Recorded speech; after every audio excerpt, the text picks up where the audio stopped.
နော်ကျွန်တော်ဒီ Vela လိုမျိုးတွန်းထုတ်တဲ့ကောင်တွေနဲ့ပြန်လည်ပြီးတော့ရွေးချယ်ထားခဲ့တယ်ဒီနေ့ရဲ့နော်အကောင်းဆုံးပွဲစဉ်တစ်ခုလို့တင်စားလို့ရမယ်နော်ရွှေချင်းကတ်လို့ကျွန်တော်ဒီအတန်သားမယ်ကြောက်ချင်းကတ်လိုမျိုးမီးပွင့်မဲ့ပွဲစဉ်တစ်ခုတော့လမ်းတော့တောင်းထဲမှာပဲသွားရောက်ပြီးတော့ကြည့်ရှုလိုက်ရအောင်ဗျာကဲကျွန်တော်တို့အရန်ကတ်ချင်နေတဲ့ပွဲကျွန်တော်တို့အရန်ကြီးချင်နေတဲ့ပွဲပြီးတော့ဒီ season ရဲ့အကောင်းဆုံးဆိုတဲ့ပွဲလင်တစ်ပွဲကျွန်တော်တို့ရှေ့မောက်ကိုရောက်ရှိလာခဲ့ပြီပဲဖြစ်ပါတယ်ရှေ့တစ်ပွဲ Wi-Fi နဲ့ Falcon နဲ့ကတော့ Game 3တွေပါကြည့်ရတယ်ပေါ့လေဒီ Team 7နဲ့ YG နဲ့ရော Game 3တွေပါသွားမလားဆိုတော့ကြည့်ရမယ်ဗျလောလောဆယ် Lucky ကတော့ Recession Jungle လေးတစ်ဖက်မှာတော့ Han Su ယူနှစ်ကောင်လုံးကတော့ damage ကောင်းတယ်ဒီ Jungle တွေပါတာတေးပါမှာလဲ sign လို့ကောင်းတဲ့အနေထားပေါ့လေဒါပေမဲ့ Recession မှာတော့ဟိုဘယ်လိုပြောရမလဲနည်းနည်း damage အပိုင်းနဲ့ first bloodဘလို့ပေးလိုက်ရလဲဗျတမ်းပေါက်ကြီးပေးလိုက်ရဗျအားလေးကိတိုင်မိနစ်တွေမှာတော့ကျွန်တော် Team 7ပုံမှန်အဖြစ်ဆိုရင် first blood မင်းမှာလာကန်းတဲ့ပုံစံမျိုးတွေရှိတယ်ဒါပေမဲ့သူတို့ကိုယ်တိုင်ဒီခု game 1မှာစာပြီးတော့ပေးရတယ်ပုံမှန်လေးပြောရင်ခြေတလန်းနောက်ကျရင်တစ်သက်လုံးနောက်ကျသွားနိုင်တဲ့အခြေအနေကဒီအစာပြိုးမှုကလေးကအများကြီးကျွန်တော်ရေးကြည့်ရဗျာအခါလွဲရင်နော်တစ်နှစ်လောက်ကြာတယ်ဆိုရဲချိုးသိနေတာအခါလွဲရင်9နှစ်ကြာတယ်9နှစ်ကြာတယ်အဲ့မပြောနဲ့နော်ကဲတော့7နေတော့နော်အနေငယ်လေးချင်းလန်းလေးနောက်ကျသွားတဲ့အနေထားမှာတော့ first blood ယူတဲ့အသင်းက first blood တွေပြန်ပေးနေရတယ်ခိုင်စီ first blood ပြန်ရထားတဲ့အနေထားတခုမှာနောက်တော့ကျွန်တော်တို့ဒီ lane တွေဘာတွေသွားပြီးပတ်ရတဲ့အပိုင်းလေးတွေမှာတော့ပို့ပြီးတော့အဆင်ပြေသွားပြီဗျာတစ်ဖက်မှာတော့7နေနဲ့ Hera ခါလီပါခဲ့တယ်ဆိုပေမဲ့ jungle zone တွေလည်း impact အများကြီးမပေးနိုင်ခဲ့သလို first blood ကိုပါစပြီးတော့လက်ခံထားရတယ်ဆိုတော့အားလီနောက်ထပ်လာမဲ့ mid game တွေမှာနောက်ထပ်လာမဲ့ target objective တွေမှာအသာစီးနဲ့ဆိုင်နိုင်မှမလားဆိုတော့ထပ်ပြီးတော့ကြည့်ရအောင်ပဲဗျာပြီးတော့ CM versus တစ်ဖက်ကခိုင်စီမှာဆိုခိုင်စီရဲ့အားလီပုတ် damage တွေကတော့ပိုကောင်းတယ်ဒီဘက်ကကျ CM ကနည်းနည်းလေးဒီ stack လေးနည်းနည်းလေးပြန်ပြီးစုရမယ့်သဘောမျိုးမှာတော့ရှိရဗျာ firewall တွေကျွန်တော်နောက်ပိုင်းမိနစ်တွေကြာလို့ရှိရင်ပူပြီးတော့ကျွန်တော်တွန်းထုတ်လာနိုင်တဲ့အခြေအနေရှိအထူးသဖြင့် dive လာမယ် CK တို့ကျွန်တော်ဒီ Kali တို့ပါတော့ပေါ့နော်ဒီမှာတော့ Caster Kick က 2-1 နဲ့တော့ရေးထားတယ် Team 7 ဘက်ကဗျာနော်ကျွန်တော်တို့ Naruto fan ဆိုတော့ Team 7ကိုကျွန်တော်ဒီခေါက်တော့အပေးလိုက်မယ်ဗျာနော်လက်ရှိကျွန်တော်လည်းကျွန်တော်ဒါနော်ဒီကတော့ prediction လေးတွေပါနော်လက်ရှိအချိန်တွေကတော့ဒါပေမဲ့ YG အခုသွားနေခဲ့တဲ့ဒီပုံမှန်နဲ့ flow ရတော့တော်တော်လေး fine တယ်လို့ပြောရမယ်အားလေးကိန်းမှာကျမ်းမာရေးဆိုရင် Team 7 timing တွေအကုန်လုံးဖြတ်တောက်ထားတယ်ဆိုတော့ပထမဦးဆုံးစကားပြောမယ် fight တခုเนาะကျွန်တော်ဒီ first ကြတဲ့ fight တခုကတော့စလာပြီဗျာဟုတ်ပါတယ်တစ်ဖက်မှာလည်းเนาะကျွန်တော်တို့ယင်း level 4လေးစပြီးရနေတော့တနဖောင်လေးဆိုပေမဲ့ lucky ကတာတေအစောကြီးမြန်မြန်ဆန်ဆန်လေးနဲ့ယူပေးလိုက်ပြီဗျာ Hera ခါလီပါနေတဲ့တိုင်းတာတခုမှာ aim range တွေအဲ့ early game အာမများပါတယ်ဆိုတဲ့အရာတွေလေးတွေနဲ့ပဲဆက်ပြီးတော့ထိန်းထားနိုင်တဲ့အနေအထားတခုမှာ YG ရဲ့ room မှာ Marcel ဖြစ်နေတယ်သူကလည်း level 4မရနေဘူးဆိုတော့အရင် impact ကဝင်ပြီးတော့ပေးလို့မရတဲ့နောက်မှာ first starter ကိုတော့ Team 7ရဲ့လက်ထဲကိုတော့ပြန်ပြီးထည့်ထားပေးရမယ် second claw ဘာညာပြန်ပြီးဝင်ထားတယ်ဆိုပြီးခိုင်စီ AD chain နေတဲ့တိုင်းတာတခုမှာတော့အရင်ဝင်လုံးလို့တော့မရဘူးဗျာရေးတာရတော့ဆန်ပါပဲဗျာနော် Team 7ကတော့ objective fight ပြီးရနေဝင်လုံးပြီး gang game တွေတွားဖို့ကြိုးစားခဲ့ရကျွန်တော်ရှေ့မှာ mention လုပ်ခဲ့လို့ပဲ Zian ရဲ့ sanguine claw နဲ့ back impact သူ့ရဲ့အဲ့လို stack လေးဆွရတဲ့ပိုင်းတွေကအချက်ချင်းစီကျွန်တော်အဓိက early game minute တွေမှာ mana control လုပ်ထားနိုင်မယ်ဆိုရင် GCC လင်ရဲ့ရိုက်ချက်တွေတော်တော်လေးတော့နားတယ်ဗျာ Sanji အပေါ်မှာတော့ပြန်နေခံနေရတယ်ဆိုတော့ blink ပြန်ရောက်လာပြီး stack လေးနဲ့တော့ပြန်ထိန်းထားတယ်ဆိုတော့တန်းပေါက်မှာလည်းပြေးဖို့တော့ spell လေးတော့ကျန်နေပါသေးတယ်ပြီးတော့ခုနကကျွန်တော် prediction လေးကျွန်တော် audience prediction လေးမြင်လိုက်တယ်ပေါ့နော်ပွဲတော်မြန်မာမှာဆိုတော့အရန်ကွာတယ်ဆိုပေမဲ့ဒီပွဲမှာတော့60 40အရန်မကွာနေတဲ့အနေထားဆိုတော့ audience ကစဒီပွဲကိုလုံးဝစိတ်ဝင်စားနေတဲ့သဘောမျိုးမှာတော့ရှိရပဲနော်ဟုတ်တယ်ကျွန်တော်ဒီနှစ်သင်းရဲ့တွေးဆုံမှုရဆိုလို့ရှိရင်လည်းပုံဝင်လင်းပြောရင်ကျွန်တော် MS season 2မှာ grand final လေးဒီနှစ်သင်းတွေ့ခဲ့ရတယ်ဒီအခု season 3တခြားလုံးမှာဆိုလို့ရှိရင်လည်း form အကောင်းဆုံးနှစ်သင်းဟုတ်တယ်ပုံဝင်လင်းပြောရင် champion ဖြစ်ချင်တယ်ဆိုလို့ရှိရင်တော့ကျွန်တော်ဒီအခု regular season တွေမှာကလေးကလုံးဝအပီချိုးထားမှရမယ်အဲ့တော့နှစ်သင်းလုံးအနေနဲ့သူတို့ကပိုကျန်းတယ်ဘသူကပိုကောင်းတယ်ဆိုကြတဲ့ဒီ regular season မှာကလေးကသူတို့ရှိသမျှအရာအကုန်လုံးချက်ပြထားနိုင်မှာသူတို့အဆင်ပြေလိမ့်မယ်ဗျာပြီးတော့ဒီနေ့ရဲ့ပွဲတော်များများမှာနဲ့ရှေ့ရပွဲတော်များများမှာဆိုရင် free goal lane ဒီအနိုင်ရနိုင်နေဆိုတော့ percent များတယ်ဗျာအဲ့တော့မှဒီပွဲမှာTeam 7 free goal lane လေးနဲ့ပြန်ထွက်လာတယ်ဆိုတော့ကြလေအဲ့ပုံစံတိုင်းလေးပဲပြန်ပြီးအနိုင်ရရှိမှုတွေရသွားမလားဆိုတော့ထပ်ပြီးကြည့်ရမယ်လောလောဆယ်တော့အပေါ်မှာတော့ OP လေးကတော့အနေငယ် experience ဘိုင်းလေးသားနေတယ် Sky ကိုစပြီးတော့ပြီးနေခဲ့ပြီဗျာဒီကသူကကျွန်တော်ဒီ golden strike တွေ crossing strike တွေဒီကောင်တွေထည့်ပြီးရိုင်းမယ်နေတာပြီးတော့ပုံမှန်အပြင်ဆိုရင် vengeance တွေပိုင်းနဲ့ထွက်လာနိုင်မယ် flicker နဲ့ထွက်လာတာအဲ့တော့ပြေးကျင်တယ်ပြေးနေရပြေးခုံအုပ်ပြီးတော့ Valkyrie desert တွေရော flicker တွေရောရှိနေတဲ့အတွက်ကြောင့်နည်းနည်းတော့လွတ်မဲ့လို့တော့မထင်ဘူးအဲ့တော့ free out နည်းနည်းတော့ကြည်ပေးနေတယ်ဗျ YG နေနဲ့ပုံမှန်တိုင်းဆိုတော့ vengeance တွေ golden stat တွေနဲ့သွားကြတယ်ဒါပေမဲ့ဒီပွဲမှာကျတော့ flicker နဲ့ဆိုတော့ crossing sky ကို first item ပြန်ပြီးရွေးချယ်ထားတဲ့သဘောမျိုးမှာတော့ရှိတယ်ပေါ့လေနော်ကဲနောက်တက်ဒီဒါတော့တာတယ်လေးမှာတော့ Team 7ပဲမက်ဆန်နဲ့ထည့်ရသွားမလား YG ပဲပြင်မလို့ OB AD ဒီပါပေးပြီးဝင်ရနေတယ် blink ကိုလုံးအောင်ပါထပ်ပြီးတော့ထိန်းမတော့တချိုးစားနေရဆိုဟိုးဘက်မှာဟန်တော်တော်လေးအလန်းဝင်းနေတယ်နောက်မှာ retribution ကိုတော့ lucky ရဲ့လက်ထဲကိုတော့တဲပေးလိုက်ရတယ်ဆိုပေမဲ့ရင်းပြန်ပြီးထိန်းလိုက်နောက်မှာ Sanji damage ကြားထဲမှာပြန်ပြီး CN ကိုထည့်ရခဲ့လို့တန်းပေါက်ကိုပါလမ်းပြီးခောက်ထားနိုင်ခဲ့ပြီဗျဗတဲ့ဆုံးသက်တီမှာတော့ထုံးစံတိုင်းပဲဒါတပြန်ပေးလိုက်ရတယ်ဆိုပေမဲ့ Hiroki နှစ်ကောင်ကိုပြန်ပြီးယူသွားနိုင်ခဲ့တဲ့ YG မိကဂိုးရှိတွေကိုပါထိတ်ယူနေပြီဗျဒီကအဆုံးဖြတ်ဖြစ်ခဲ့တာတော့ကျွန်တော်ရင်းရဲ့ဆို return ပဲဗျ Terra form ပြောင်းခဲ့တဲ့အရာတခုဟာတကယ်ကိုကျွန်တော်ဝင်လာခဲ့တဲ့အရာတွေအကုန်လုံးကောင်းကောင်းကြီး control လုပ်သွားခဲ့တယ်ဗျ planning trap တွေပါကျွန်တော်ဝင်ခွဲပြီးတော့ကွက်တီ right တိုင်းသွားခဲ့တဲ့အချိန်မှာ Team 7 ဘက်ကအကြရှုံးနေပုံများခဲ့တယ်ကျွန်တော်ပေးလိုက်ရတဲ့အရာတော့လုံးဝမတန်ဘူး mid မှာရှိတဲ့ first down run ကို4မိနစ်5မိနစ် timing မှာပေးထားခဲ့ရတာဗျာ after battle တွေဒီမှာပြန်ပြီးတော့เนาะကျွန်တော်တို့ hero key တွေကောက်ခံနေခဲ့ရတဲ့ tin 7 objective တွေပြန်ရတယ်ဆိုပေမဲ့ hero key အကောင့်အကြီးကိုပြန်ပေးထား lucky ကလွဲပြီးတော့ကြံနေတဲ့ဒီကျွန်တော်တန်းပေါက်တွေ lucky နဲ့ကျွန်တော် OP နဲ့ကလွဲပြီးကြံနေတဲ့ဒီ3ယောက်မှာတော့ hero key အများကြီးပြန်ပြီးတော့ပေးဆက်ထားရတယ်ပေါ့လေအဲ့ချက်တွေကြားထဲမှာတော့ network ကတော့ 1k ကျော်လေးတော့ပြန်ကွာနေတယ်ဒါပေမဲ့ဒီနေထားကိုတော့ tin 7ပြန်ပြီးတော့လိုက်နိုင်သေးလို့ CN လေးကလည်းသူကနေသူမစိုးတဲ့ item တစ်ချက်တော့ပြန်ပြီးတိုင်းပေါ်မှာဆက်ကြီး OP ဒါပေမဲ့ OP 80ပြန်ရမှာ 3v1 ဖြစ်နေစမဟန် damage တွေကြားမှာတန်းပေါက်ကရေလုံးကျသွားပြီဗျာ CN ဘက်ကပြန်ပြီးတော့ပေးတယ်ဆိုပေမဲ့ 2v4 ဖြစ်နေတဲ့တိုင်းတာတခုမှာ OP လည်းပြန်ပြီးမေးလို့မရဘူးဆိုပေမဲ့ Sanji ကိုရိုက်ချင်သေးရဆိုပေမဲ့ KIC ရဲ့ firewall တွေကြားထဲမှာတော့ probably တိုးရတာခက်ခဲနေနောက်မှလည်း Blink က Golden Hour နဲ့ကြိုစောက်နေတယ်လို့ OP ရဲ့ KO ပါထက်ကောက်ထားနိုင်ခဲ့ပြီဗျာအဲ့တော့ Blink stack လေးနဲ့ထောက်ချောက်တက်ပြီးတော့ထိန်းနေ CN ရဲ့ flick ကောပါတရခဲ့အင်းနဲ့ပဲဟမ်လိုက်ပြီးတော့ပါဆုံးသက်ထိုင်းနေပဲ Hero K တွေဟာ YG အတွက်ကိုတောက်လျှောက်ကိုဖြစ်နေခဲ့တာပါဒီလမ်းတော့တောင်းမြေရတော့ကျွန်တော် YG နေနဲ့တကယ်ကိုသိမ့်ပတ်ပြီးတော့ဝယ်လိုက်ပြီဗျာနော်ကျွန်တော် team 7နေအားလေးဂိမ်းမိနစ်တွေမှာသူတို့ first lap ပေးလိုက်ရတယ်ဒါပေမဲ့ objective fight တွေမှာ first data တွေ second data fight တွေရရှိထားတယ်ဆိုရင်ခုနကလိုမျိုးဒီ Sora နဲ့ဒီ Cloud ရဲ့ battle ကျွန်တော်ဒီဖီးဖြစ်ပြီးသွားတဲ့အချိန်ဒီမှာ town run တွေပေးရတယ်တောက်လျှောက်ဆိုလို့ game တွေခွင့်ယူပေးထားရတယ်ဗျာနောက်ဘက်ပိုင်းမှာ 2.7k ဖြစ်လာပြီဒီတိုင်းဆိုရင်တော့ team 7အနေနဲ့ပုံမှန်သူတို့သွားနေကြတဲ့ team found တခု Rathan တခုကတော့ချိုးပြက်ချင်းတော့ခံနေရပြီဗျာအဓိက team 7ကဟိုဘက်မှာဟန်ရဲ့ဒီကျွန်တော်တို့စူယူပေါ့နော်အဲ့ဒါပါwhat lucky နေနဲ့တော့သွားချိုးလိုက်တယ်ဆိုမဲ့နင်းငယ်လေး tower damage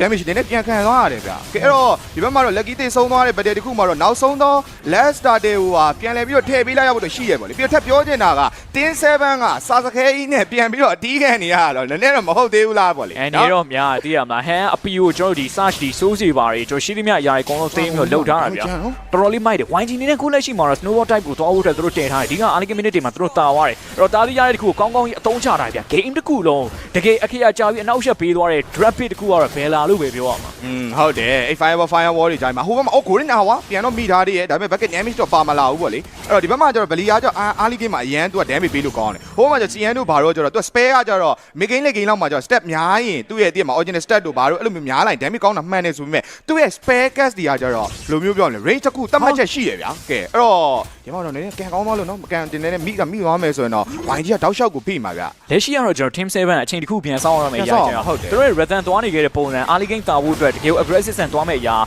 ဒီအချိန်ဒီ minute တွေမှာဘာမှလုပ်လို့ရမှာမဟုတ်ဘယ်အချိန်ဒီတိစောင်းအောင်မလဲဆိုတော့ VN item ထွက်တဲ့အချိန်သူတို့ရဲ့ stack တွေတွားလာမယ့်အချိန်ဒီတိစောင်းအောင်ပါတော့လေဂိမ်းကြီးပဲ Sicilian လေဂိမ်းအဲ့ဆိုတော့အဲ့လောက်လေဂိမ်းသွားခြင်းနေဆိုတော့ SD ကိုဟိုလောက်တော့စောင်းမရမယ်15မိနစ်နောက်ပိုင်း15မိနစ်လောက်ဒီကိုသွားပြီးစောင်းမတော့ရပြီဘာလို့ YG အခုတာနေတဲ့ network နဲ့ YG Hero Key 9កောင်အောင်ရတာtin 7ဒီမှာသူတို့ရထားဆိုလို့ objective ဒီ tower နှလုံးနဲ့ target 2ကြိမ်ပဲရှိတယ်သူတို့ Hero Key တကောင်မှမရဘူးအဲ့တော့ Hero Key လေးပြန်ပြီး shut down လုပ်ဖို့တော့လိုတယ်အဲ့လိုမျိုးမှပြန်ပြီးချလို့ရမယ်တဲ့ Simon Claw နဲ့လမ်းပြီးဖမ်းဖို့တော့ကြိုးစားတယ်ဆိုပေမဲ့စူယူဖြစ်နေတဲ့တိုင်းတာတစ်ခုမှာတော့ immune တွေအများကြီးကိုတော့ဘလုံးမှမကြုံနိုင်အဲ့ဒါမှ Blink ကပေါ့ Oasis ပြီးလာပြီဆိုတော့ bucket Oasis စီးလေးတွေနဲ့ကျွန်တော် YG က battle sign ကပူပြီးတော့မှတာသွားပြီဗျာဒါပေမဲ့လက်ရှိအနေနဲ့ YG အနေနဲ့အခုချိန်ဒီ minion wave management ဘိုင်းမှာအောက်မှာရှိတဲ့ second tower ပြီးလိုက်ရဒါကတော့ပြောဖို့မကောင်းဘူးဗျာပုံမှန်တာနေရဲ့အချိန်တွေတခုမှာ map တစ်ခုလုံးဖိပြီးတော့ snowball type ပြဒီ map control ကောင်းကောင်းထိန်းချောင်းမှုသူတို့စူးစမ်းခဲ့ရမယ်တကယ်တော့နည်းနည်းလေး bait တွေမှာမျောပါသွားတယ်လို့အပေါ်ပါချိုးဖို့စူးစမ်းနေအောက်မှာ lucky နဲ့ကျုပ်ဒီလွတ်သွားတဲ့အချိန်ဒီမှာ second tower ပြန်ပေးလိုက်ရတယ်ဒါကနည်းနည်းလေးရိုးပေါက်တစ်ခုဖြစ်လာနိုင်တယ်တင် YG အတွက်ဆိုရင်ရိုးပေါက်တစ်ခုပဲ second tower ဒီဂျိုးထားတော့ YG နဲ့နည်းနည်းလေးပြန်ပြီးတော့ဖိရမ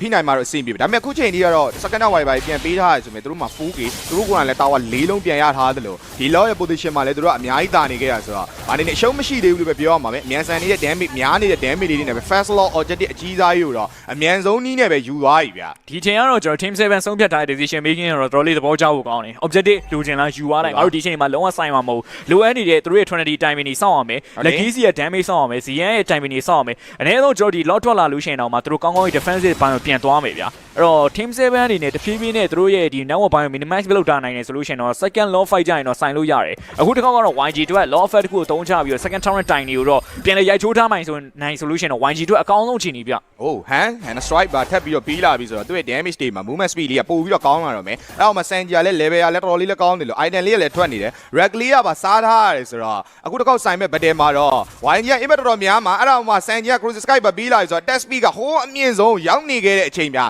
အဲ့အချိန်မှာလည်းအပေါ်လေးမှာ law ရထက်တက်လာပြီဆိုတော့ဒီ damage ဒီ low weight အားတွေနဲ့ပဲကျွန်တော် tower အများကြီးရနိုင်တဲ့နေထားပါဟန်ကိုသွားပြီးထိန်းနေတယ်ဆိုတော့မရဘူးရင်း bucket တွေကြားထဲမှာ OP AD ပါပြန်ပြီးတော့ပေးထားပါပြီကဲလက်ရှိကတော့ကျွန်တော်တဖြည်းဖြည်းနဲ့ minion wave တွေနဲ့တူပြန်တက်လာရင်းနဲ့ပဲ YG နေနဲ့ဒီတစ်ခါတော့ကျွန်တော် map ကိုသိမ်းပိုက်ဖို့အတွက် second tower နေတော့စတော့ချိုးပြီဗျလောနဲ့ကတော့တဖြည်းဖြည်းပြန်တက်လာပြီးသူတို့ tower ရှိချိုးမယ်ပြီးရင်အနည်းဆုံးတော့ mega lane တစ်လိန်လောက်ထိကိုပါသူတို့သွေးရှော့အောင်ချိုးမယ်နဲ့တူတယ်အရင်ရ ကြီးအပြေးဝါတော့တိုးဖို့တော့မလွယ်တော့ဘူးဘာလို့လဲဆိုတော့ Sanguine Claw နဲ့ Ban Impact တွေရှိနေတဲ့အချိန်ဒီမှာ Mega တစ်လုံးရဖို့အတွက်တော့နည်းနည်းတော့ခက်နိုင်နေဗျရှိလေးတွေလည်းကြံနေတယ်ဆိုတော့လေဒါပေမဲ့ Golden Hour ပြန်တော့ပေးထားတယ် Bucket Damage တော့မပေါဒါပေမဲ့ဘာလို့တော့မဟုတ်ဒီတိုင်းလေးပဲထိန်းတာပေါ့နော်အဲ့တော့ Law နဲ့Law ကတော့အရင်မတိုးနိုင်ဘူးဆိုရင်ရှိလေးတွေတော့ရလိုက်တယ် First Law နဲ့လိုချင်တဲ့ Mega ရှိလေးတွေထည့်ရထားတဲ့အနေဒါတခုမှာနောက်တဲ့ Second Law တွေနောက်တဲ့ Cree Wave တွေနဲ့ YG အနေနဲ့လိုချင်တဲ့ Mega တွေကိုထပ် try လို့တော့ရနေပြီအဲ့ဒီချိန်မှာတော့ Tin 7ရဲ့ပုံကလုံးဝရှင်းတယ်သူတို့ form လုံးဝအပြင်ထွက်မဆိုင်ဘူးသူတို့ရဲ့ဒီချက်ကြတဲ့ CN ကိုလုံးဝသူတို့ item ပေးမယ် item ပြန်ထွက်လာမယ်သူတို့ရဲ့ဒီ step တွေပြန်များလာတဲ့အချိန်ကြမှာပဲ battle ကိုပြန်တီးမယ် high round လုံးဝအပိုင်တောက်မယ်ဆိုတဲ့အနေထားကိုပဲ Tin 7အနေနဲ့ရွေးချယ်လိုက်ပြီဗျဟုတ်တယ်ဗျတော့ကျွန်တော်လက်ရှိကတော့ ਨੇ item လေးတွေတော့သွားပြီးတော့ကြည့်ကျင်တာဗျနော်လက်ရှိချိန်တွေကတော့တစ်ဖက်မှာကျွန်တော် network ဘိုင်းက Fiki တော့ကွာနေစန်ဂျီကတော့ကျွန်တော်ဒီချိန်ဒီမှာ Trinity 3ချောင်းတေချာပေါက်ပြီးွားဖို့ရရင်တော့များသွားပြီသိရမလား chest time photo နေပါရောပြီးတော့ပြီးလာပြီနော် ZN ရဲ့အဲ့လို stack တွေပါလေကြည့်နေအခုလောဆယ်ကတော့ elegant ကြံသွားထားတယ် glowing ဝက်တစ်ချောင်းတော့ပါနေရဗျကျွန်တော် ZN အနေနဲ့ဘာလို့လဲတကွက်တော့ပြီးနေပြီ network ဘိုင်းဆိုင်ရာရ OP က YH သွားထားတယ် connection ဆိုင်နည်းနည်းတော့ကွာနေရဗျနော်တစ်ဖက်မှာ Sanji တော်လေးတော့ကောင်းတယ်โอ้တောင်းတယ်ညီမိသွားပြန်ပြီစန်တုံးနဲ့ backup ပေါ်ဖို့တော့ကြိုးစားတယ်မရဘူးဗျ firewall ကနောက်မှတောက်လျှောက်ကိုလိုက်နေတာ slow တွေ damage တွေတောက်လျှောက်ကိုပေးနေလို့နောက်မှလည်း Sanji ရဲ့ attack speed damage အရင်များနေနေပဲနောက်ဆုံး mega တလေးကိုစပြီး quick ပေးရတော့မယ်ဗျ lucky ထပ်ပြီးတော့ထိန်းခိုင်းတာနေ Sanji ရဲ့ damage တွေဂျားမှာထပ်ပြတ်သွားပြီ Gorilla ဝါနဲ့ human ထပ်ထိန်းသားလို့နောက်မှလည်း damage တွေတောက်လျှောက်ကိုထပ်ဝင်လာရင်းနဲ့ပဲ mega တလေးကိုစတင်ပြီးတော့ quick ပြုတ်ထားတဲ့ Tin 7နောက်ဆုံးတလုံးတော့မတော်တော်လေး defend နေရတယ်ဗျလုံးဝကျွန်တော်ဒီ attacking တပေါက်ကတော့တွားရှုပ်လို့မရဘူးဒီချိန်ဒီမှာ Team 7အနေနဲ့တစ်ချက်ချင်းသွားမေးဖို့ကြိုးစားခဲ့တာ position နည်းနည်းလေးဗျတတိလေးပဲကျွန်တော်ရဲ့အရာတခု YG ကောင်းအောင်သုံးချသွားတယ်ဗျပေးဆက်လိုက်ရတဲ့အရာတခုကတော့ကျွန်တော် mega lane ထိပါ YG ရဲ့ form တော်တော်ကြီးကို aggressive ဖြစ်လုံးနေဒီနေ့ပွဲစဉ်အတွက်ပြင်ဆင်လာတဲ့သူတို့ရဲ့ draft ဘိုင်းဆိုင်ရာ planes ဘိုင်းဆိုင်ရာတော်တော်လေးကောင်းတဲ့ချိန်ဒီမှာရှိတယ်ဗ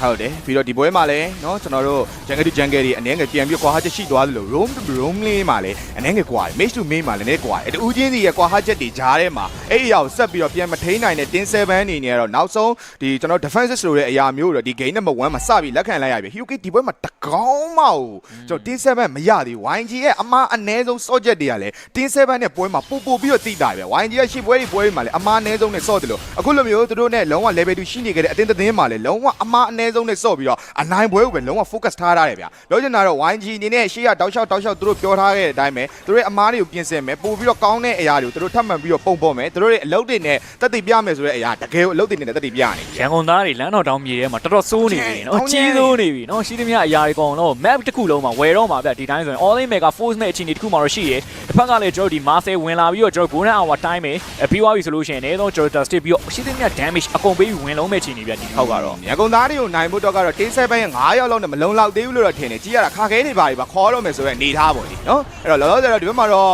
့နောက်ထပ်ကျွန်တော်တို့ဒီ second law wave နဲ့ Cree wave တွေထပ်တက်လာတဲ့အနေထားမှာ 2 lane mega ကိုတော့ YG စပြီးတော့ရသွားပြီနောက်ကလည်း tanky ဒီပါလောက်ဒီထပ်မြင်ပြီးတော့ရထားတဲ့အနေထားမှာနောက်ထပ်တက်လာတဲ့ Cree wave တွေနဲ့ကြံရှိနေတဲ့ mega lane ကိုထပ် try ပြီးတော့ 3 lane mega နဲ့နောက်ဆုံးဒီ game number 1အမှုတချိုးသားနဲ့ Samsung 2 man ရုပ်တရက်ကြီးဝင်လာတယ်ဆိုပေမဲ့ tournament လေးနဲ့ပြန်ကာထားရတဲ့ဆိုပေမဲ့ CN ရဲ့ damage တွေဂျားမှာ blink ပြန်ရထားတယ်ဒါပေမဲ့အဆုံးသက်ချက်တွေဂျားမှာနှစ်ကောင်ပြန်ကြဆို Sanji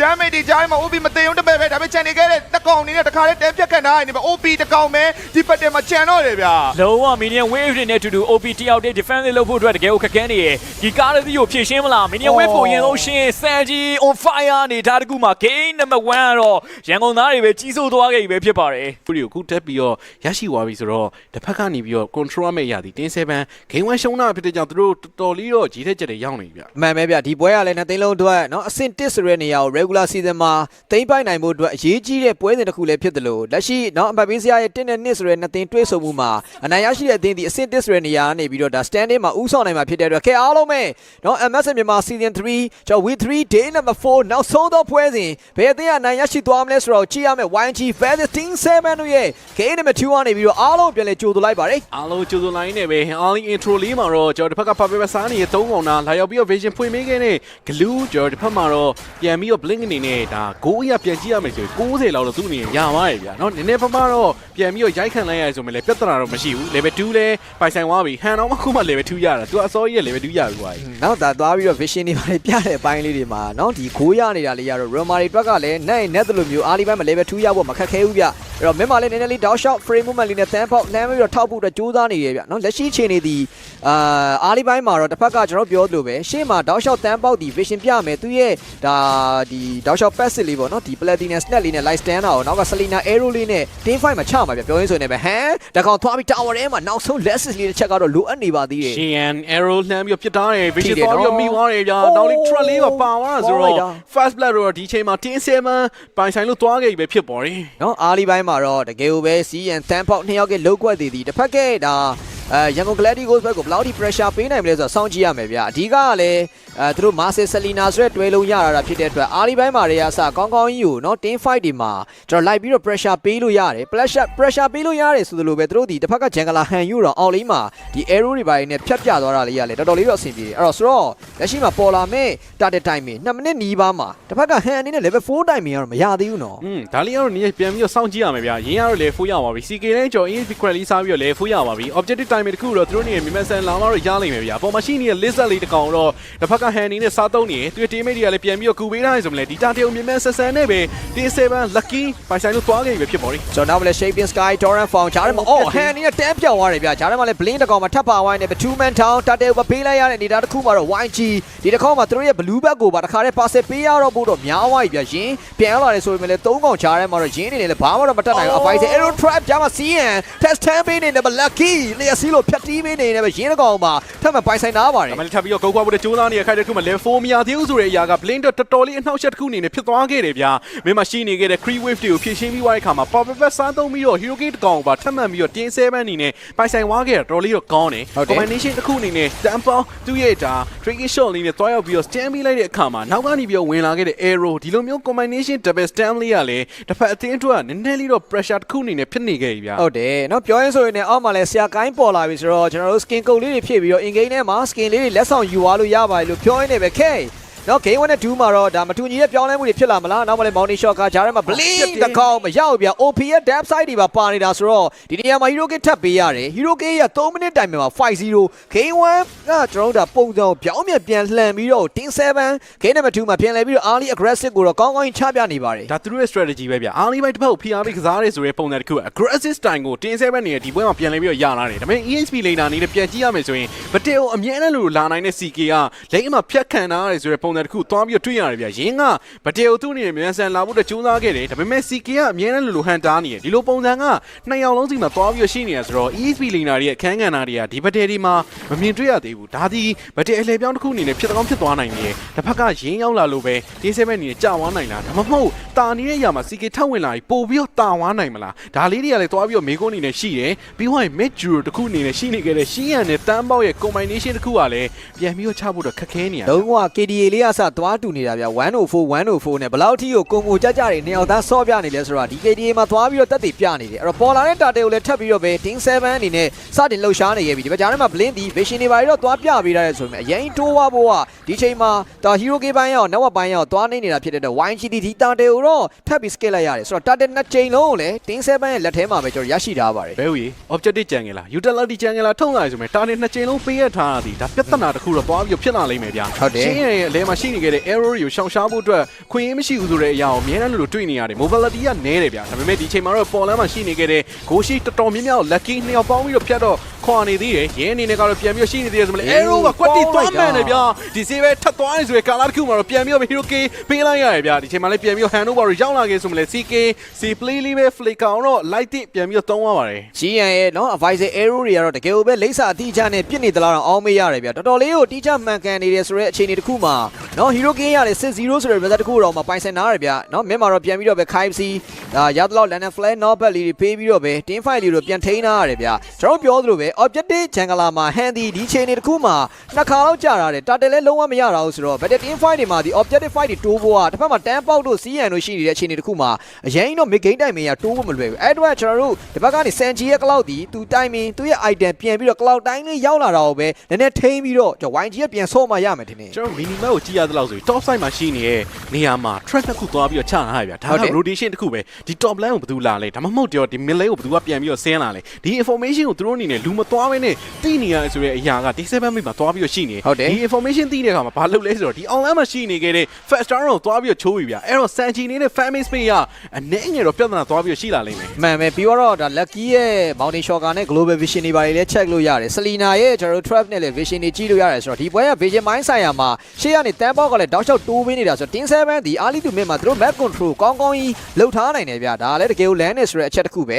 ့တော့ game number 1မှာရှုံးနေနားတယ်ဆိုပေမဲ့လည်းเนาะဒါ game number 2မှာတော့ Team 7သူတို့ရဲ့ပုံစံကောင်းနေသူတို့ရဲ့ early ပိုင်း aggressive playing style တွေကိုပြန်လဲချပြထားနေပဲခင်နောက်ထပ်တစ်ချိန်တက်တာတဲ့ fight လေးမှာ 5 with the fight ဘယ်အသင်းကလက်ဦးမှုရယူသွားနိုင်မလဲဆိုတာလည်းကြည့်ရအောင်ဗျလင်းရှေ့မှာသွားပြီးကြည့်ပြီးသားသေးဗျ Lucky ကိုဖြတ်ခွာပါပြီဒါပေမဲ့တော့ပြန်လဲပြီးဆွဲခေါ်လာမှာ Lucky ပါလာဗျနံပါတ်10ထပ်ပြီးဝင်သွားခိုက်တဲ့တစ်ခုမှာတော့ Hell အနေနဲ့ down သွားပြီဗျ time for time down shot တစ်စေးပဲပေးသားသေးဆိုမလဲတစ်ဖက်မှာဝင်ခုန်နေကြတဲ့ရင် damage တွေကြားထဲမှာပြန်လဲပြီး fall back တော့ arrow လေးကိုရှောင်ရှားနေသလိုရှင်းရင်သုံးအောင်ကြားရရောက်သွားပြီဗျဖက်ကသုံးပြီးပြန်လဲ fall back လိုက်ခိုက်တဲ့တစ်ခုမှာဒီ target fight ကအခုထိတော့မပြီးသေးခဲ့ပါဘူးဗျဒါတေးကြီးကလုံးဝချန်နေသေးတယ် Lucky နဲ့ချန်ကလာနှစ်ယောက်ကြီးလဲလိုက်ရတယ်ဆိုတဲ့နောက်မှာတာတယ်ကိုလည်းဆက်ချလို့မရဘူးဗျတကယ်ကိုရှုံးရှက်ခတ်နေတဲ့ battery ကြားမှာကျွန်တော်တွေးလိုက်ရသလောက်ကတော့ CK ရဲ့ဒါလုံးဝ Sora ဒီ torrent form အောက်မှာကောင်းကောင်းကြီးတော့ control လုပ်ပေးနိုင်ခဲ့တယ်ဒါပေမဲ့တစ်ဖက်မှာလည်းသိတဲ့အတိုင်းပဲဗျနော် team fight ကတော်တော်လေး mini hero တွေနဲ့နောက်ကခိုင်စီရဲ့ lana flare တွေအောက်မှာလည်းဆိုင်လို့ကောင်းနေတာဆိုတော့ခုနက battery ကတော့ကဲနှစ်သိန်းလုံးနေတဲ့အဖြေထွက်မသွားဘူးဆိုတော့နောက်တဲ့ဒီ target တစ်ခုတော့နော်မြန်မြန်ဆန်ဆန်နဲ့ပဲ Lucky ပြန်လဲပြီးတော့ပဲသိမ့်ပိုက်သွားတဲ့နောက်မှာဒါဆို target 3ချိန်လုံ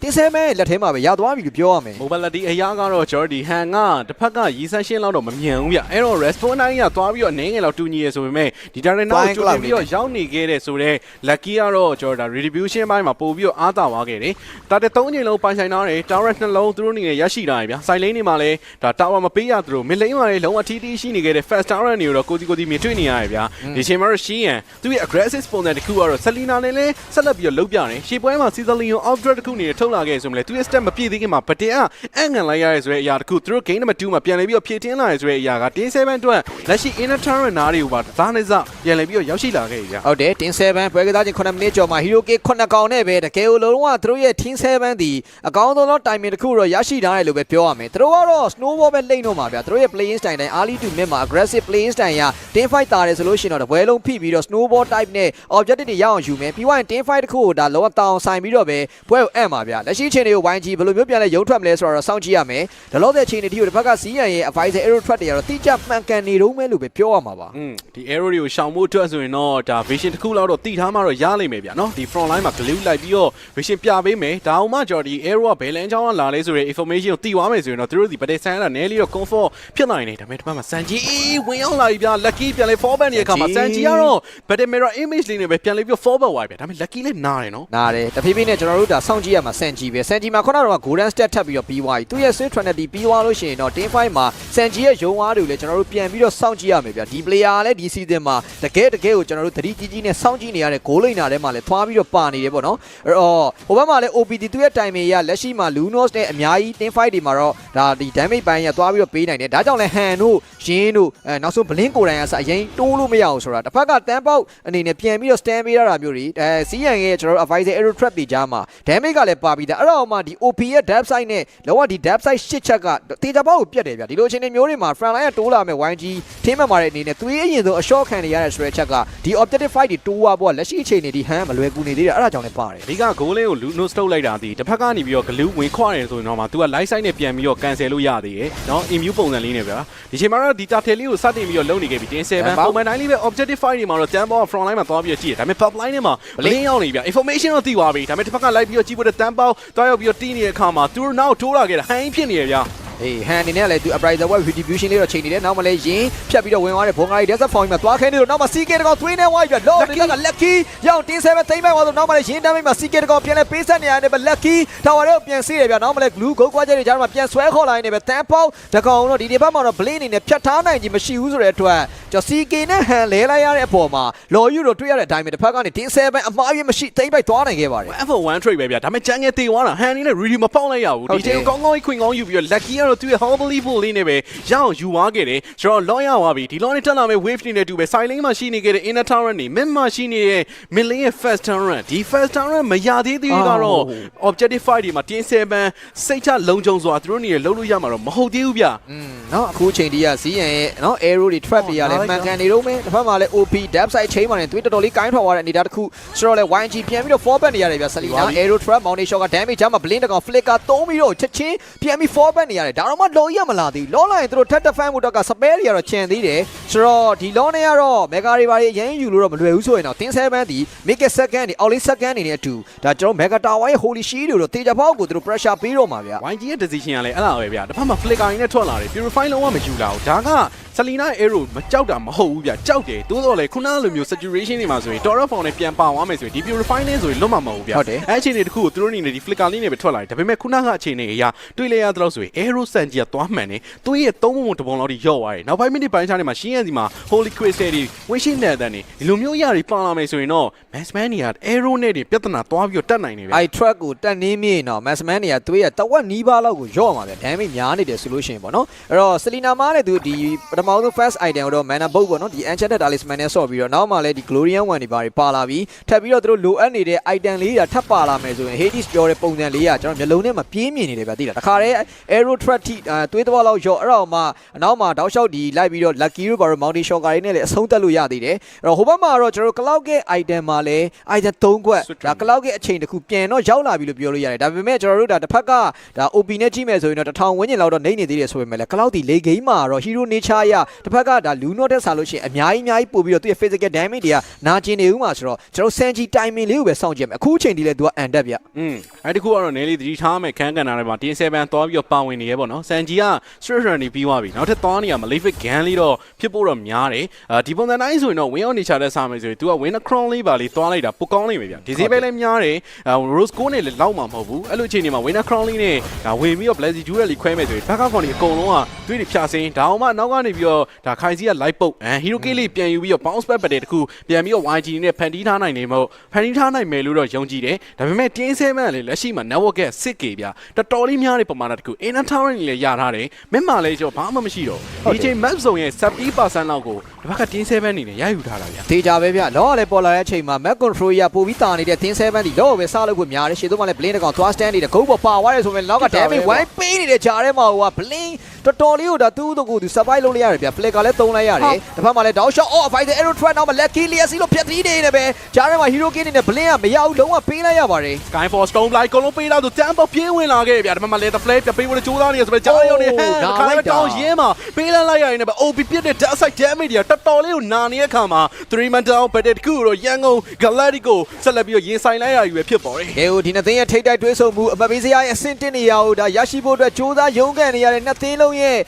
ပွဲစဉ်မှာတော့နော် game number 1 game number 2တွေမှာမတူညီကွဲပြားတဲ့ပုံစံတွေကိုတော့ကျွန်တော်တို့ဒါတွေ့မြင်နေရတယ်ဗျခုနကတော့ဗက်တဲ့တစ်ခုမှလည်း hero king အကြရှုံးများသွားခဲ့တဲ့ YG တစ်ဆက်တည်းမှာပဲသူတို့ဒီ law ရုပ်ပါပေးလိုက်ရတယ်ဗျ objective fight တော်တော်များများမှာသူတို့ရတာတာဝါတစ်လုံးပဲရှိတယ်ကျန်တာတွေအကုန်လုံးကတင်းဆဲပဲမဲ့ကြီးကိုပေးထားရတာဆိုတော့ဒီပွဲကလည်းပြောရမယ်ဆိုလို့ရှိရင် cloud တွေပါတွေပါတာမှတ်ပေမဲ့နေနာတော့ပွဲတော်တော်ကြီးနေနေတဲ့အပေါ်မှာတင်းဆဲပဲကလည်းတီးတဲ့အတိုင်းပဲဗျအဲ့လိုတာဝါပြီဆိုလို့ကတော့လုံးဝသူတို့တွေအနေနဲ့ down shot ကို aggressive playing style နဲ့ဘောလုံးပွဲတွေကိုအနိုင်ယူနေကြဆိုတော့ဒီလိုရော YG ပြန်လဲပြီးတော့ရက်တက်နိုင်မလားနော်လောကလည်းဘောလမ်းမှာတက်လာတဲ့ဆိုတဲ့နောက်မှာတော့ဆောင်းတော့ကြည့်ရမယ်ဗျ Gaston ဒီဒီပဲ immobilize ကြောပြီးတော့မိရဆိုမလဲ Sanji မှာကတော့ Battle Mirror image တွေတွားရောက်ပြီးတော့ကြံနေတယ်အဲ့တော့ CK ကလည်းသူ့ရဲ့ဒါ timing တစ်ခုပြန်လဲပြီးတော့စောင့်ဆိုင်ပြီးတော့ဒီလော့တက်လာတဲ့အခါမှာဒါသူ့ရဲ့ Torrent Form တွေပါနေနဲ့အလုံးလုံးမယ်လို့တော့ထင်တယ်ဗျနော်ရိုက်ချက်တွေကိုတော့ပြန်လဲပြီးတော့ Sanji နေနဲ့ပစ်ခွဲတားဆီးထားတယ်ဆိုမှလည်းတစ်ဖက်မှာတက်လာတဲ့ Super Minion Wave နဲ့ Mega 4ယောက်ပေါင်းပြီးတော့ Mega Tower တစ်လုံး try သွားတယ်ပေါ်လမ်းမှာတွေထက်ရလိုက်တယ်အောင်လမ်းမှာတွေထက်တက်လာမယ် Wave နဲ့တူပဲသူတို့အနေနဲ့ attacking တစ်ခုတော့လုံးလို့ရနိုင်တယ်ဆိုမဲ့Tin 7ရဲ့ moment မြကြည့်ရမယ်ဆိုရင်အရင်တော့သူတို့အနေနဲ့ဒီချိန်မှာ safe play ဆော့နေတဲ့ပုံစံပဲဗျဟုတ်တယ်ပြီးတော့ဒါလည်းကျွန်တော် game number 2လည်းဖြစ်နေတာပါလိမ့်မယ်ဗျဒီပွဲကကျွန်တော်အရေးရန်ကြီးတယ်Tin 7က game 1ရှုံးထားတဲ့ပုံမှာ game number 2မှာလည်းသူတို့အမားလို့တော့မရဘူးတော့ 10 ပေါက်လမ်းထောက်ဖို့တော့ကြိုးစားနေတယ်လို့နောက်မှလည်း Vocari Desert Found လေးပြောင်းလိုက်ကိုရင်းတောက်လျှောက်နောက် Vocari slash တွေပါအောင်မှာတော့ CK တကောင်သွေးတော်လေးနေသွားဆိုနောက်မှလည်း OP depth side damage ထားတယ်မှာမရတော့ဘူးဗျ Van ကျတော့မခံစားနိုင်တဲ့အနေအထားတစ်ခုမှရင်းအနေနဲ့10ဖြတ်သွားခဲ့ရတယ် Magical damage လောက်ကတော့ဒီ Van Jazz ကကာလုံးရတယ်ဆိုပေမဲ့လည်း Magical damage ပေးနေတဲ့ OP P1 Genius က first item ဗျ Magical defend တွေကိုအကုန်လုံး retention လုပ်နေဆိုတဲ့ပုံစံတစ်ခုဟာတကယ်ကိုများပြားတဲ့ damage outpost ကိုပေးနေခဲ့တဲ့ OP ရဲ့ Lunos ကိုဖြည့်ရှင်းဖို့သူတို့အနေနဲ့အပြေရှားလို့မရသေးဘူးဖြစ်နေတယ် arrow တွေကလည်းတောက်လျှောက်ဆိုတောက်ပုံမြောက်ပုံတောက်လျှောက်ဝင်နေခဲ့ဆိုတဲ့အခါမှာဒီဒီသေးပဲကြားထဲမှာနောက်မှလည်းပြန်ပြီးတော့ arrow လေးကထပ်ဝင်လာပြန်ပြီးစန်ဝင်သွားတော့စန်ကြီးတောင်းလိုက်ဗျာ goal player မရှိတော့ဘူးဗျာ ဒီနေရာမှာတော့ဒါနေထားတစ်ခုကရင်းနဲ့သူစန်ချီနှကောင်ကြားနေတယ်ဗျ 3v5 situation နောက်မှလည်း down shot frame movement tracking shot land of stand ကိုချိုးသားနေတော့ဒီဘက်ကြားထဲမှာလည်း quality right တိုင်းပြန်ထွက်လာတဲ့ link creed အောက်မှာအကောင်းဆုံး3កောင်နေတဲ့အထူပဲ YG ပြန်လဲပြီးတော့ defenses လုံးနေရပါတယ် arrow တွေအကုန်လုံးဖြစ်ခွဲနေတော့ pocket form ပြန်တော့ပြောင်းလာသေးရဲ့ဗျာ DSF flash အကုန်လုံးပေးလာသေးရဲ့ဆိုမှမင်းမတက်လာ cree wave ကို၄ယောက်ပေါင်းပြီးတော့ပြန်လဲဖြည့်ရှင်းလာသေးတယ်ဒါပေမဲ့ silent တက်လာပြီ blink တောင်းလာ Gillespie ခိုင်စီရရှိသွားဆိုရင်းပြန်လဲ format နေခိုင်တဲ့တစ်ခုမှာတော့ပြင်းဝင်လာတောင်းပေါင်းမှာပြန်လဲ format လို့ cree wave ရှောက်လာခိုင်တဲ့တစ်ခုမှာတော့ပြန်လဲပြီး format နေခဲ့တယ်ဗျာဒါပေမဲ့လည်းတောင်းအောင်လေးချိုးဖို့တော့ cree တွေဝင်ရောက်လာခဲ့တဲ့ base ရ throw area ထဲမှာချိုးဝိုင်းနေနေပဲ best of 3 series again number 2 ကို10-7ပြန်လဲနိုင်ရရှိလို့တွားခဲ့ပြီဖြစ်ပေါ်ဒီ game number 3မှာတော့ဘယ်အသင်းကပဲပြန်လဲပြီးတော့နိုင်ရရှိသွားမှလဲဆိုတော့ in game ထဲမှာပဲဆက်လက်ပြီးတော့စောင့်ကြည့်လိုက်ရအောင်ဗျာအိုဟောင်းမကျွန်တော်ဆန်ကောင်းထွက်မလားဒါမှမဟုတ်ပွဲမပြီးခင်မှာမင်းသားမသိနိုင်တဲ့ကမ်ဘက်ပွဲစဉ်တွေများဖြစ်ပေါ်လာမလားဆိုတော့ land of down ထဲမှာပဲကျွန်တော်တို့ဆက်လက်ပြီးတော့ကြည့်ရှုရမယ်ဗျာရာသားပလင်တနေရာအတွက် regular season champion ဆိုတဲ့ဂုဏ်ဘိုးတစ်ခုကိုတွားဖို့အတွက် game တစ်ခုထပ်ပို့တဲ့ကျွန်တော် land of down မြေထဲမှာဒီနှစ်သင်းရဲ့ကျွန်တော် battlefield တွေတော့ကြည့်ရှုရမယ်အားလေး game minute တွေကတော့ကျွန်တော်ဒီနှစ်သင်းရဲ့ရှေ့ရ game တွေလိုမျိုးပဲတကယ်ကိုကျွန်တော်ကျန်းတဲ့ hero nature တွေထုတ်လာခဲ့တယ်တစ်ဖက်ကလည်းကျွန်တော်ဒီ Valentina Heda တစ်ဖက်ကလည်းကျွန်တော်ဒီ Selena Chong ကျွန်တော် pick off လေးတွေပြန်သွားလို့ရတဲ့အပိုင်းတွေထွက်လာခဲ့တယ်ဗျာတေချာကတော့ mid trio တွဲလုံးကတော့အားလေး game minute တွေမှာထုံးစံတိုင်းပဲဂန်းကင်းနေနဲ့ကျွန်တော် Little Wonder fight တွေမှာကျွန်တော်မြင်တွေ့ရအောင်ပဲဗျာ game တစ်ခုထက်ကိုပို့တဲ့ battle တစ်ခုထက်ကိုပို့တဲ့ပြိုင်ဆိုင်မှုတွေနဲ့ရှိနေခဲ့တဲ့ဒီနှစ်သင်းရဲ့နောက်ဆုံးသော game number 3မှာတော့အားလေးအစမှကနေကစားနှစ်သင်းလုံးလိုက်ပြီးတော့မင်းနေပြီးတန်ပေါလမ်းပြီးတော့ hand ထားတယ်ဆိုမှ hand damage ကလည်းနည်းနည်းပြန်နာနေရဗျ OP battle လာ join တဲ့နေတာတခုမှာတော့ YG အနေနဲ့အားလေးတာခြင်းနဲ့အရာလေးကတော့မဖြစ်နိုင်ဘူးဒါပေမဲ့သူတို့ရဲ့ trap တွေကြားထဲမှာ join G Quan တို့ပေးရတဲ့အပိုင်းတွေ Will the Blink ပြန်ပြီးတော့ game အပိုင်းတွေလည်းပြန်ပြီးကောင်းနိုင်တယ်ဒါပေမဲ့တစ်ဖက်က lucky နဲ့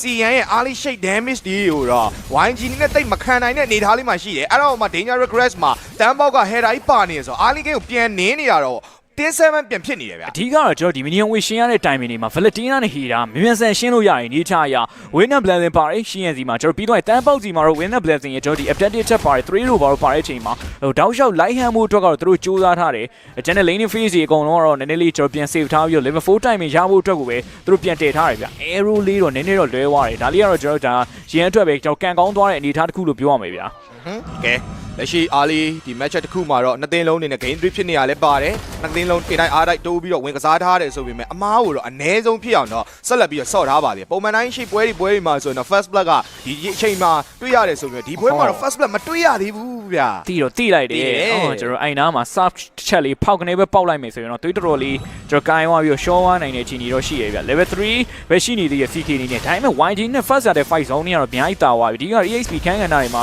သူတို့အနေနဲ့ဥဆောင်သွားခဲ့တဲ့အခြေအနေကြောင့် YG နဲ့ဒီ first starter လေးတော့တတရာလေးပဲယူသွားတယ်ဗျာဒီသချင်းဆူပြီးဖြစ်နေတဲ့အတိုင်းတခုမှာ pick off မှာလည်းနည်းနည်းအားသာချက်ကလေးကလည်း YG ကလည်းပြန်ရသွားတယ်လို့ Vision Mind တွေကလည်းပြန်ကောင်းသွားတယ်ပါတယ်ဗျာနော်အဲ့တော့ first starter လေးကိုတော့မရရအောင် YG ဒီတစ်ခေါက်ပြန်ပြီးတော့ကောက်ထားနိုင်ခဲ့ပြီဖြစ်ပါတယ်အဲ့တော့အောက်မှာတော့Sanji Freya ဖြစ်နေတဲ့အတိုင်းတခုမှာတော့ OP ကိုအားလေးကိန်းစပြီးနေနေဗျအောက်မှာတော့ OP အနေနဲ့အရင်မတောင်ခြားသော Massman တို့ Massman ရှင်ထိန်းရမယ်ဆိုတော့မှ OP ရဲ့ရည်စံရှင်းကလုံးလုံးနိုင်တယ်ဆိုပြီးမဲ့ Sanji ရဲ့ Freya ကြီးနဲ့ထိန်းနေတာဖြစ်တဲ့အတွက်ကြောင့်မလို့အရင်တော့ဆင်မပြေအဲ့ဂျားထဲမှာ Sanji ရတာဝင်ရိုက်နိုင်မယ်ဆိုရင်အားလေးကနေကစ item လေးထွက်မယ်မိဂိမ်းအားသာချက်ကိုဒါပြန်ရောက်ယူနိုင်မယ်ဆိုတော့ဒီ game ရဲ့ဒ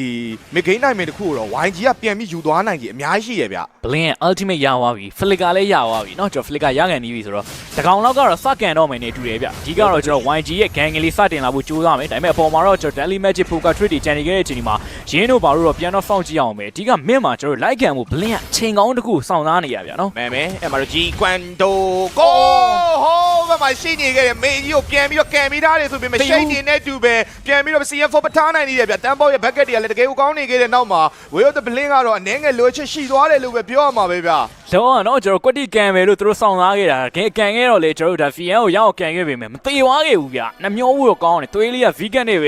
ဲပြန်လဲပြီးတော့လွတ်မြောက်သွားခဲ့တာဗျဟုတ်တယ် CN အနေနဲ့ flicker မှာမပေးလိုက်ရဘူးဆိုတာ CN တော့ကတော့တကယ်တန်တယ်သူ့မှာ shake 10လောက်လေးနဲ့ပဲပြန်ပြီး forward လိုက်တာဆိုတော့ကြာလေဘာနဲ့တကယ်ကိုတန်တယ်တစ်ဖက်က AD ကိုရထားတယ်ပေါ့လေအဲ့တော့ gang နေကြားထဲမှာတော့ 10-7 အနေနဲ့ပေါ်သွားကန်နေဆိုပြီး Hyuki မရတယ်လို့ဒီဘက်မှာလည်းအလဲက YG မှာပြန်ကန်တဲ့အနေထားမှာတော့ Hyuki မရခဲ့ရင်းနဲ့ပဲဒီ game number 3ရဲ့ပွဲစဉ်3မိနစ်ထိကိုဒီနှစ်သင်း first blood ဒီဘာတွေမရှိသေးဘူးဗျ ဒါပေမဲ့လက်ရှိအပေါ်မှာတော့ကျွန်တော်ရင်းရနည်းနည်းလေး level SP ဘိုင်းဆိုင်ရတော့တာတယ်ဒီတာရရရှိထားတဲ့ effect တခုလေးပါတယ်ပေါ့ဗျာ CK ကတော့တောက်လျှောက်တော့နင်းခံနေရတယ်ဒါပေမဲ့ objective fight တွေမှာလို့ EXP ခန်းခံတာပေါင်ပတ်သက်ချင်းနောက်ကျနေမယ်ဆိုရင်တော့ NA တော့များတယ်ဗျာဒါလည်း telephone ပြောင်း stone ပိုင်းတစ်ချက်ချင်းဒီပြန်သွားတိုင်းနဲ့ပဲ fast black ကိုတော့တစ်ဖက်မှာ hand အနေနဲ့တော့သိမ့်ပိုက်ခဲ့ပြီဗျာ ဆူဆန်တို့ arrow ကြီးပြန်ဝင်လာတဲ့နောက်မှာတော့ CK အနေနဲ့တော့ပြန်ပြီးတော့ပဲ down သွားတယ်ပေါ့လေအဲ့ချိန်မှာလည်းအောက်မှာလည်းဘလင်းကတောက်လျှောက် backup ပေးထားတဲ့အနေအထားတစ်ခုမှာ Sanji ကိုဂန်းကျင်တဲ့အရာတော့မဖြစ်နိုင်ဘူးဆိုပေမဲ့ objective ကိုတော့ပြေးပြီးတော့ယူနေပြီတန်ပေါက် backup တွေကြားထဲမှာ CN damage အပိုင်းတွေပေးနေတယ် OB backup နဲ့အတူပဲ lucky retribution အသားရထိတ်ရတိုင်းနဲ့ second target လေးကတော့ဒီဘက်က10-7ပြန်ပြီးကောက်ထားနိုင်တယ်ဆိုပေမဲ့ stand ban ညပြန်ပြီးနောက်မှာ trap တွေနဲ့အတူပဲ Sanji ပါလိုက်ရိုက်လိုက်တယ်တန်ပေါက်ရဲ့ KO ကိုယူဖို့အတွက်ရင်း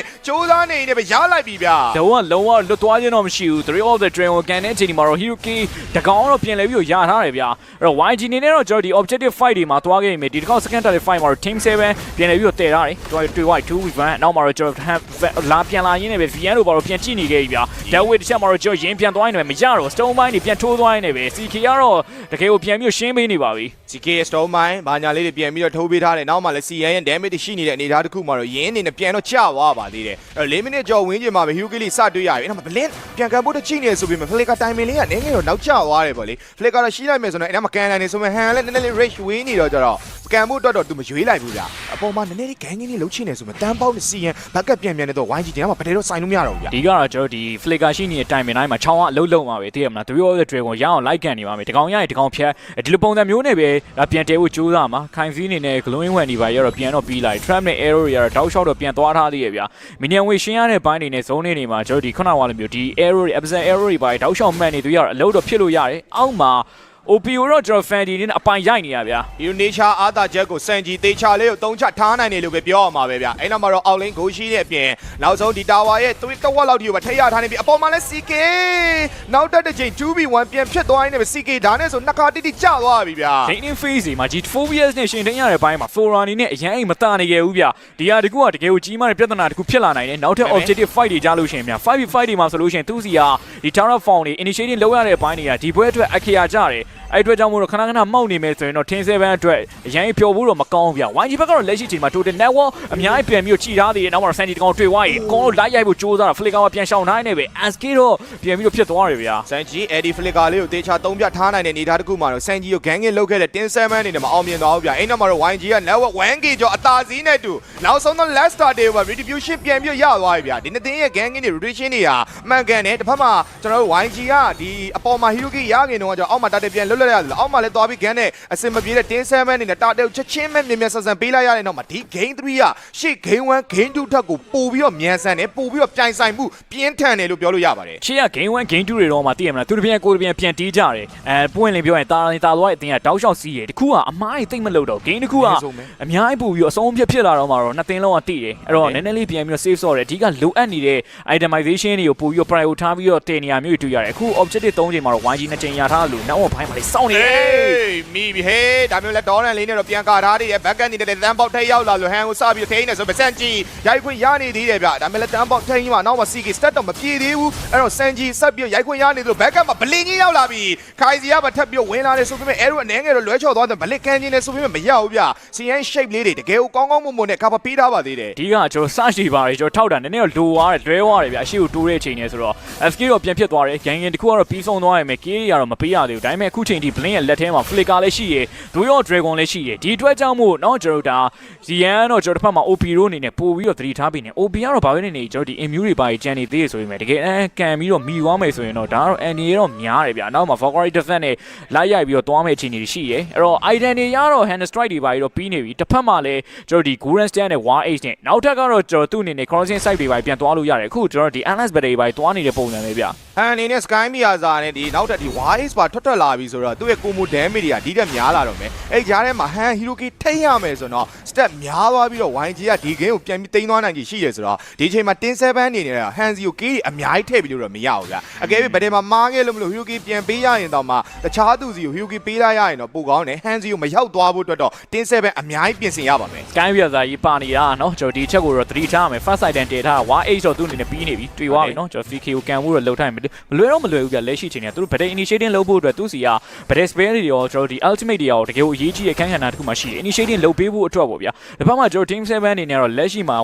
lucky အနေနဲ့ genius 1တစ်ချောင်းပဲပြီးနေနောက်တစ်ချောင်းလိုအပ်နေသေးတယ်ပေါ့နော်ကျွန်တော်အဲ့အချိန်မှာဒါ magic jelly magic တွေ poker trick တွေကပို့ပြီးတော့နားမှာဗျခုကတော့ကျွန်တော်အရင် instant တော့မပြတ်တော့သေးဘူးဒါပေမဲ့ဒီပွဲမှာတော့ game number 3မှာတော့ရှေ့ game တွေကတက်ပတ်စာပြီးတော့ဗောနော်ပို့ပြီးခြေတလန်းကြီးနေတိုင်းအရင်ရေးကြီးနေတယ်လောတော့ယင်းကရော်လေးကိုသွင်းနေနေရှိတ်တွေကြားတယ်တစ်ဖက်မှာလည်းစီကဒေါနဲ့အတူပဲယင်းထိခဲ့ထားတယ်ပချန်ကြီးကပြန်ပြီးရိုက်ခွင့်ရတယ်ဘလင်းခံထားပြီးဆိုပြီးစီကမသေးသွားဘူးဗျအဲ့ဒါမှဟန်ဆုံးတတ်ဖို့တော့ကြိုးစားတယ်ဆိုပြီး damage လိုအပ်ချက်ရှိနေတယ်ဆိုပေမဲ့မရအောင် sky မရတာနဲ့ပြန်ဆုံးတတ်ထားတယ်ဆိုပြီး daily match တွေကြမှာဟန်မဖြစ်ဘူးဗျဘာမှမသေးသွားနဲ့နောက်တစ်ဖက်မှာလည်းစန်ကြီးပေးထားတဲ့ damage တွေကြားထဲမှာ 2 man down သွားတဲ့ tin 7နေနေတော့ဒီ low ကြီးပါပြန်ပေးရမလားမသိဘူးထက်ကြည့်အောင်ဗျ ဒီရှင်တော့လုံးဝရှိမနေဘူးဒီချိန်နေအတွင်းမှာလာယူဖို့အတွက်ကတော့ blink အနေနဲ့ပြန်လိုက်ရှာပေးမှတော့ရမယ်တစ်ဖက်ကလည်းကျွန်တော် low HP တော့ဖြစ်နေတယ် zoning control ရဲ့ team 7အနေနဲ့အရင်သွားလို့မရှိတဲ့အချိန်မှာတော့ဒီ low ကိုတော့သူတို့အနေနဲ့ပြန်ပေးလိုက်ရတယ်ဗျ battlefield တစ်ခုလုံးမှာ sky ပြန်စားနဲ့ပြန်သွားခဲ့တဲ့အရာတွေ YH ရဲ့ဒီ effect တွေကြောင့်မို့ hand အနေနဲ့ကောင်းကောင်းကြီးဝင်အားထွက်ရတာပိုအဆင်ပြေသွားတယ်ကင်းနှကောင်ရရှိခဲ့တဲ့ battlefield နောက်မှာ YG ဒီ game ကိုတော့ဆက်လက်ပြီးတော့ဥဆောင်လာခဲ့ပြီဗျာစန်ဂျီဖြစ်လို့ဒီစန်ဂျီကလည်းဒီပြီးခဲ့တဲ့ဘက်တခုမှာတော်တော်လေးရိုက်နိုင်ခဲ့တယ်လို့ဟန်ရဲ့ဒီ escape တွေသူ့ရဲ့ immune လေးတွေကလည်းတော်တော်လေးကောင်းသွားပြီပေါ့နော်ပုံမှန်တိုင်းဆိုရင်အဲ့ digit magic မှာသူသေသွားနိုင်ရရှိတယ်ဆိုမှ speckers အနည်းငယ်ကြံသွားတာသူတော်တော်လေးကောင်းသွားတယ်လို့ YSP နေတာလည်းတော်တော်လေးလမ်းတယ်လောတော့ဘလင်းဘယ်ကိုကန်ရမှန်းလည်းမသိတဲ့နောက်မှာ3အောင်4အောင်ပေါင်းလာတဲ့ damage တွေကြားမှာတော့ဘလင်းအနည်းငယ်တိုင်ပတ်သွားတယ်ဗျာ flicker မပေးတာပေါ့ဗျာဂျားရင်းညက်သွားတဲ့အချိန်မှာ daily magic နဲ့ poker trick တွေကတဖြည်းဖြည်းတော့နာလာတယ်လို့ကျွန်တော်တို့ဆိုရမယ်ပေါ့နော် low battlefield တခုမှာတော့ 5/4 ပြန်ဖြစ်သွားနေပြီ team 7အနေနဲ့ဒီတစ်ခေါက် low တော့အပြန်လဲပြီးတော့ကာလို့တော့ရတယ်အဓိက initiating လုပ်ပေးဖို့အတွက်ရင်ကောင်တွေကိုပဲပြန်အားကိုးရတော့မှာနောက်ပိုင်းမိနစ်တွေကျရင်တော့ Felina အနေနဲ့အနောက်ကနေညှော်ပေးလို့ရတယ်ဆိုပေမဲ့သိရမလား Trump နဲ့ Arrow ရဲ့တောက်လျှောက်မှန်နေမှရမှာဗျာမင်းစင်ဖြစ်နေတယ်ဆိုလို့ရှိရင် Team 7အနေနဲ့ရှေ့ကိုတိုးရတဲ့ဘိုင်းတွေမှာပို့ပြီးတော့အလုပ်ဖြစ်တယ်ဗျာလောလောဆယ်တော့ဒီဘက်မှာ YG ညီနေတော့ပွဲချိန်10မိနစ်မှာ Hyuki 9ကောင်တာဝန်နှလုံးတော့နောက်မှာလည်း Law နဲ့တူတာတဲ့2ချိန်နဲ့တူ network 3K ကျော်ဆိုတဲ့အရာမျိုးတော့ပိုင်သွားတယ်ဒါပေမဲ့ဒီလိုမျိုး objective တွေ network တွေပြန်ရနေရတောင်မှဒီပွဲမှာtin 7ကိုအရန်ကြီးဖိမထားနိုင်ဘူးဗျာ game number 1မှာတော့ဒီ tempo ဒီပုံစံတိုင်းဆို YG တွေအများကြီးဖိတယ်ဒါပေမဲ့ဒီပွဲမှာတော့ game number 3မှာတော့tin 7ပြီးခဲ့တဲ့ game number 2ကနိုင်ထားတဲ့အချိန်လေးတွေရောအကြောင်းမလို့တေချာလေးပြန်ပြီး defend နေတယ်ပြီးတော့နောက်တစ်ပွဲလည်းမရှိတော့တဲ့ game တစ်ပွဲဖြစ်တဲ့အတွက်ကြောင့် tin 7ရဲ့ defensive တွေကြားထဲမှာ YG ရှေ့ပွဲရတဲ့စားမယ်ဆိုရင်တော့တိုးရတော့ခက်ခဲနေတယ်ဗျာအဲ့ကြားထဲမှာတော့ခက်မသိဗတ်တဲ့တစ်ခုမှာtin 7ပြန်ပြီးတော့တာသွားခဲ့မယ်ဆိုရင် YG ခုတာနေတဲ့ network တွေချက်ချင်းပြန်ပြီးတော့ပျောက်သွားနိုင်တဲ့အနေထားလို့ဆိုရင် flicker ပြန်ပြီးပေးလိုက်ရတယ်ဗျာဘလင်းပြန်ပြီးထိန်းဖို့တော့ကြိုးစားတယ်ဆိုပေမဲ့တန်းဘောရဲ့ bucket တွေကြားထဲမှာအများကြီးတော့လှုပ်လို့မရဘူးဗျာဒီကတော့ 3K network တာနေရဆိုပေမဲ့ခုနက Kasaki mention ခဲ့သလိုပဲတခုခုမားတာနဲ့အတင်းလုံးအပြောင်းလဲတော့ဖြစ်သွားနိုင်တယ် 3K ရဲ့ချက်ချင်းကြီးဆိုလို့ဒီဘက်ကိုပြန်ရောက်လာနိုင်တယ်ပေါ့နော်ပြီးတော့ lucky အနေနဲ့ Hiroki တကောင်ရထားတယ်ပိုးဝင်လင်းလင်းပြောရလို့ရှိရင်နွားကွဲသွားလို့ရှိရင်တော့ကြားကတော့ဆွဲမှာပဲတဖြည်းဖြည်းနဲ့ daily magic poker trick ဒီခြုံထဲကနေဘယ်ကျွန်တော်ထွက်လာခဲ့ပြီးတော့သူ့အနေနဲ့ win ဆွတ်သွားလို့ရတယ်ဗျအဲ့အကြိမ်များသာ hand သို့မဟုတ်ကျွန်တော်ခိုင်0စီရောက်လာမယ်ဆိုရင် instant ပြတ်သွားနိုင်တယ်ပေါ့နော်ဒီချက်ကိုထည့်သွင်းစဉ်းစားဖို့လိုအပ်တယ် initiating လုပ်ရတယ်ကောင်းတယ်ခေါင်းထိုးရတယ်ကောင်းတယ်ဆိုပေမဲ့အနောက်ကကျွန်တော်ကိုယ့်ရဲ့ backline လေးကိုတော့နည်းနည်းပြန်ကြည့်ဖို့အတွက်လိုအပ်မိဗျာဒါပေမဲ့တို့မှာเนาะကျွန်တော်ပြေးဖို့အတွက် flicker လေးတော့ရှိနေပါသေးတယ်เนาะ hand ဆိုရင်လည်း balance လေးကလည်း2ဆင့် retriever channel ဆိုရင်လည်းသူပြန်ပြီးတော့ပြေးလို့ follow ရနေသေးတယ်ဆိုတော့လေပြီးတော့နောက်မှလည်း Selena arrow တွေ down shot everywhere threat တွေ everywhere ဆိုတော့ဒီဘိုင်းမှာတော့ကောင်းကောင်းမတိုးနိုင်မယ်လို့ထင်တယ်အဲ့တော့ balance ရဲ့ initiate ကောင်းရင်ကောင်းသလောက်တော့ YG အနေနဲ့ဒီပွဲကိုပြန်ပြီးတော့တာနိုင်ကြည့်တော့အများကြီးတော့ရှိနေပါသေးတယ်လောလောဆယ်တော့ဒီဘက်မှာtin 7 YG တာနေတဲ့ network တွေကိုပြန်ပြီးတော့